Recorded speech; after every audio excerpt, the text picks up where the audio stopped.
Hey guys, welcome back to my channel. কেমন আছো তোমরা সকলে? আশা করছি খুব ভালো আছো, আর আমিও খুব ভালো আছি। তোমাদের সকলের ভালোবাসা এবং অভিনন্দন নিয়ে শুরু করতে যাচ্ছি বেঙ্গলি গার্ল প্রিয়া চ্যানেলের আরও একটা নতুন ভিডিও। তো এখন যেনাকে প্রণাম করলাম তিনি হচ্ছেন আমার তাহই মশাই, মানে আমার ননদের শ্বশুর মশাই। তো এনার সাথে তোমাদের কারোর আগে আলাপ করানো হয়নি, সেই জন্য আলাপ করিয়ে দিলাম, সেই জন্য ভিডিও ক্লিপটা নেওয়া আর কি। এখন আমরা ননদের বাড়ি থেকে বেরিয়ে যাব বাড়ি যাওয়ার উদ্দেশ্যে, তো সেই জন্য বেরিয়ে পড়েছি। আর আমি যে শাড়িটা পরে এসেছিলাম বালুচরি শাড়ি, খুবই ভারী সিল্ক শাড়ি, তো সেইটা পরে বিশাল গরম লাগছিল আসার সময়। তো আমি ভাবলাম যে একটা হালকা পাতলা শাড়ি পরে যেতে পারলে খুবই ভালো হতো। দিয়ে রিয়াকে বললাম, মানে আমার ননদকে বললাম যে তোমার একটা শাড়ি দাও। তো ও অনেক ভালো ভালো শাড়ি মানে দেখাচ্ছিল, বলছিল এটা পরো সেটা পরো। এবার আমি যদি ভালো শাড়ি মানে ভারী শাড়ি পরে আসতেই পারি তাহলে তো আমি আমারটাই পরে চলে আসতাম।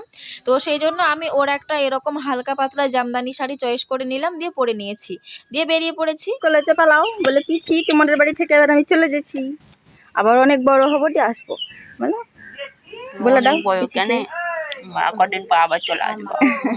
শোনো, হাঁটতে শিখবো দিয়ে আসবো আবার। সবার মন খারাপ, বাড়ি চলে যাচ্ছি তাই। তো ওইখানে দুই মাহিমা ছিল, দুজনকে প্রণাম করতে গেলাম, তো কেউই প্রণাম নিল না, সবাই আমার সাথে কোলাকুলি করেছিল। ওই ভিডিও ক্লিপটা আমার ভাগ্নে নিতে গিয়ে নিতে পারেনি, সেই জন্য তোমাদেরকে দেখাতে পারলাম না। শুনো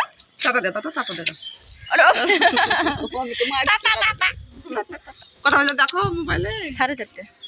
তো ফাইনালি আমরা স্টেশনে পৌঁছে গেছি, আর মা এমন একটা জায়গায় বসেছে, পুরো রোদ্রের উপরে বসে গেছিল, দিয়ে আবার ওইখান থেকে উঠে এরকম একটা গাছতলায় এসে বসেছি। এইখানে কিন্তু মানে ছায়া ছায়া ছিল, খুব ভালো লাগছিল, ওয়েদারটা হালকা হালকা হাওয়া দিচ্ছিল, দারুণ লাগছিল।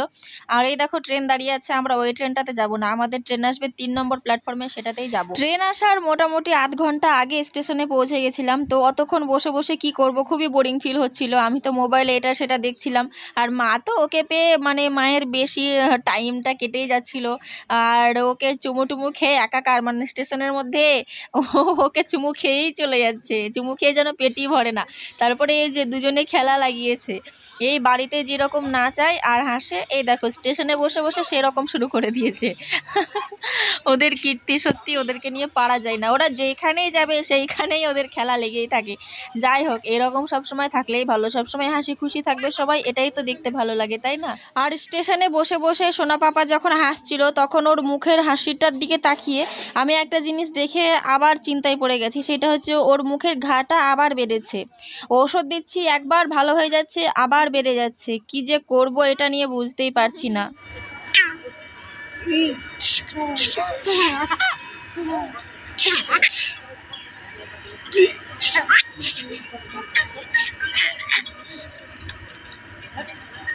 ভালো লাগছে, খুব ভালো লাগছে। আবার আবার আবার আবার বাড়িতে পৌঁছে শাড়ি টাড়ি ছেড়ে ফ্রেশ হয়েছি, তারপরে তোমাদের দাদা বাজারে গেছিল, বাজার থেকে আমার জন্য আনারস নিয়ে এসেছে আর গরম গরম জিলিপি নিয়ে এসেছে, দেখেছো কত ভালোবাসে আমাকে।